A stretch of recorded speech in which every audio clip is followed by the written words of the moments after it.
આવી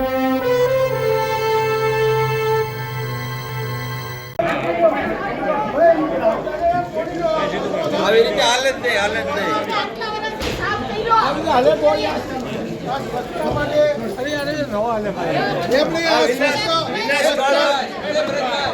વિનાશ કાળે વિપરીત બુદ્ધિ, આ વિનાશ કાળે વિપરીત બુદ્ધિ આને કહેવાય તાનાશાહી. વિનાશ કાળે વિપરીત બુદ્ધિ, લોકશાહીનું હળાળ ખૂન, લોકશાહીનું હળાળ ખૂન, લોકશાહીનું ખૂન.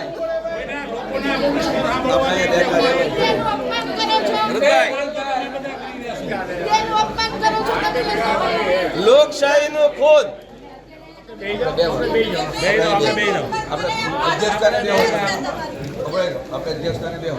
આપણે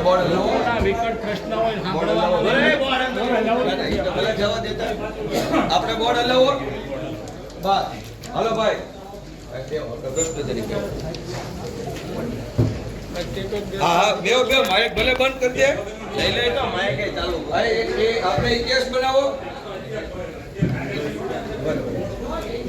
માન્ય અધ્યક્ષશ્રી, આપ ભાવનગરના આપ વિકાસ કરવા ઈચ્છો છો? આપે ભાવનગરનો વિનાશ કરવા માટે બેઠા છો કે ભાવનગરના વિકાસ માટે કરવા બેઠા છો? મારી ફરજમાં હવે તમારી વાત 100% મારે સાંભળવાની છે. આ બોર્ડ છે ભાવનગરના વિકાસ માટે કોંગ્રેસે હંમેશા સહકાર આપ્યો છે અને સહકાર આપતું. હવે તમારો જે પ્રશ્ન છે, તમને જે બોલવા નથી દેવામાં આવ્યા એની જગ્યાએ હું આપને 1 કલાક બોલો તો 1 કલાક બોલવાની આપને છૂટ આપું. માન્ય અધ્યક્ષશ્રી, આ ભારતીય જનતા પાર્ટીના શાસકોની સાથે આપ અધ્યક્ષ છો, આપ અધ્યક્ષ છો. અધ્યક્ષે જ્યારે આંખે પાટા બાંધ્યા હોય ત્યારે મહાભારતનું સર્જન થયું છે. માન્ય અધ્યક્ષશ્રી, આ અધ્યક્ષ આંખે પાટા બાંધી અને ભાવનગરને મહાભારતનું સ્વરૂપ આપી રહ્યા છે. ભાવનગરના વિકાસની વાત કરવા માટે અમે આપની પાસે અપેક્ષા રાખીએ કે ભાવનગરની અંદર ખાડા, રોડમાં ખાડા છે કે ખાડામાં રોડ, એ વિશે આપનું શું કહેવું છે? માન્ય અધ્યક્ષશ્રી, તમારી વાત સાચી છે, હું આપની જોડે સહમત છું. એક અધ્યક્ષ તરીકે હું આપને વિનંતી કરું કે ભાવનગરના રોડ રસ્તા અત્યંત ખરાબ છે, એમાં અમે સ્વીકારીએ છીએ. આપની જે ફરિયાદ હોય આપ કહી શકો છો. તો માન્ય અધ્યક્ષશ્રી, આમાં કરપ્શન થયું હોય એવું આપ માનો છો? 100% કરપ્શન થયું એવું માનું છું અને આની તપાસ કરવામાં આવે એવી મારી પોતાની એક મેયર તરીકે લાગણી છે. તો માન્ય અધ્યક્ષશ્રી, એક આપ મેયર તરીકે રૂલિંગ આપો કે ભાવનગરના શહેરીજનોના પૈસા આ યોગ્ય જગ્યાએ વપરાય અને યોગ્ય જગ્યાએ વપરાય અને ભારતીય જનતા પાર્ટીના શાસકોના ખીચામાં ન જાય. એ કરો.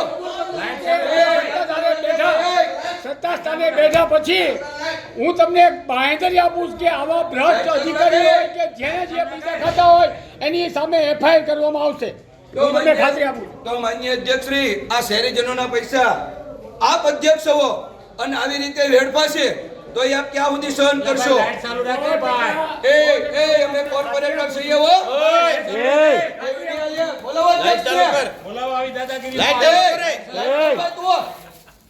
લાઈટ ચાલુ કર.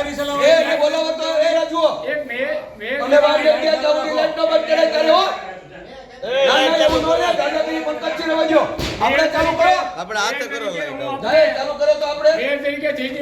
વિનંતી કરું છું કે તાપની 100% વાત સાચી છે. ભાવનગરના રોડ રસ્તા અત્યંત ખરાબ છે અને ભયંકર ભ્રષ્ટાચાર થયો હોય એવું હું પોતે અંગત રીતે માનું છું. આવતા દિવસોમાં આની પૂરેપૂરી તપાસ થશે અને જે ભ્રષ્ટાચાર કર્યો છે એમને એની સામે FIR કરવામાં આવશે એવી આપને હું ખાતરી આપું છું. માન્ય અધ્યક્ષશ્રી, ભાવનગરની અંદર રોડના પ્રશ્ન હોય, ગટરના પ્રશ્ન હોય, ઢોરના પ્રશ્ન હોય, આ આપ ઉકેલી નથી શકતા તો આપણને કોઈ પણ સંજોગે આપે અધ્યક્ષ તરીકે આ સ્થાન ન શોભાવવું જોવે એવી મારી અંગત લાગણી છે. હું આ તકે આપની વાત સાથે સંમત છું અને હું મેયર તરીકે હું કામગીરી નથી કરી શકતો, હું રાજીનામું આપું છું. જય હિન્દ, જય ભારત.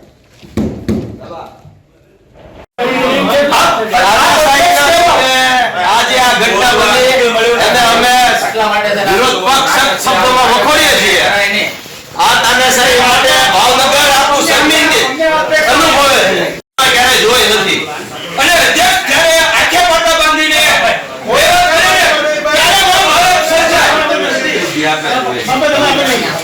અને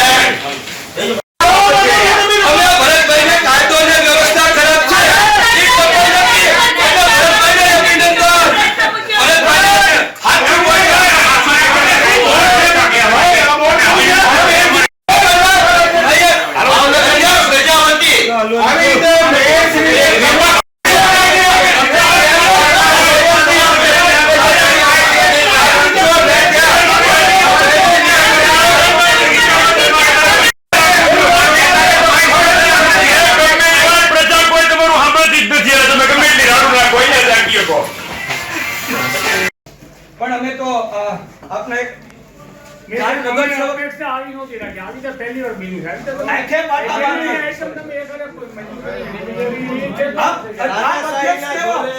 આજે આ ઘટના બની એને અમે વિરોધ પક્ષ શબ્દોમાં વખોડીએ છીએ. આ તાનાશાહી માટે ભાવનગર આખું શર્મિંદિત અનુભવે છે કે આવી તાનાશાહી ભૂતકાળમાં ક્યારેય જોઈ નથી.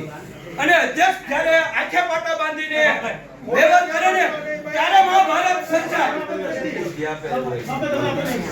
અને ભાવનગરની પ્રજા સખત નારાજ છે.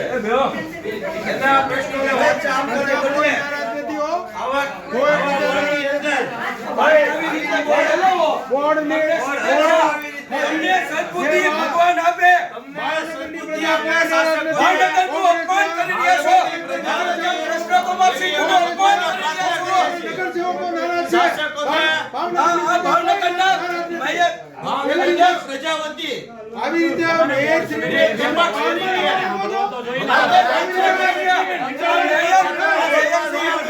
આવી રીતે આ મેયર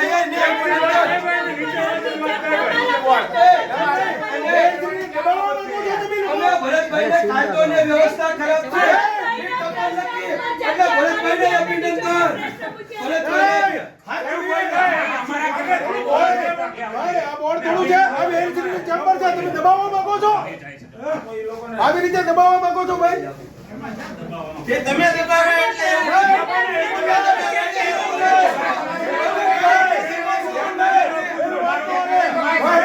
પ્રજા કોઈ તમારું સાંભળતી જ નથી. તમે ગમે એટલી રાડું નાખો, અહીંયા જ રાખી શકો. એના પ્રશ્ન ઉપર જ ચર્ચા કરી. આપણો કોઈ પ્રશ્ન જ નહોતો. નેતા તરીકેની કાંઈ માહિતી નથી એની પાસે. આ બેહો તમે ના ભાગ્યા. તમારું અમે ભાઈબંધ કરીએ છીએ. તમે ભાવનગર માટે જે કાયદો અને વ્યવસ્થા છે તમે આવ્યા છીએ, તમે ભરતભાઈ ભાગો હું કામ? એને ભરતભાઈ બેહો.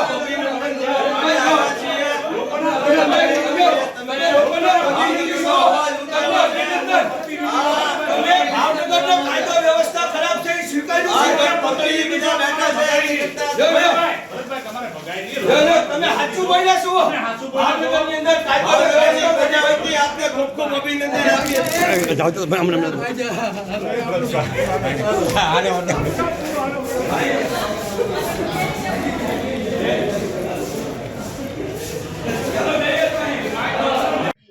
તમે પણ થોડુંક ધ્યાન દો અને તમે પણ આ બોર્ડમાં થોડુંક ચાલવા દો અને કંઈક સ્થાનિક લોકોના પ્રશ્ન માટે જ વિપક્ષ હંમેશા હોય કે ભાઈ શાસકોને કહે અને લોક પ્રશ્ન માટે રજૂઆત કરે તો એ જ તમે ચાલવા ન દો તો એનું પરિણામ શું આવે? ભાવનગરનો આપણે વિકાસ કઈ રીતે કરવો?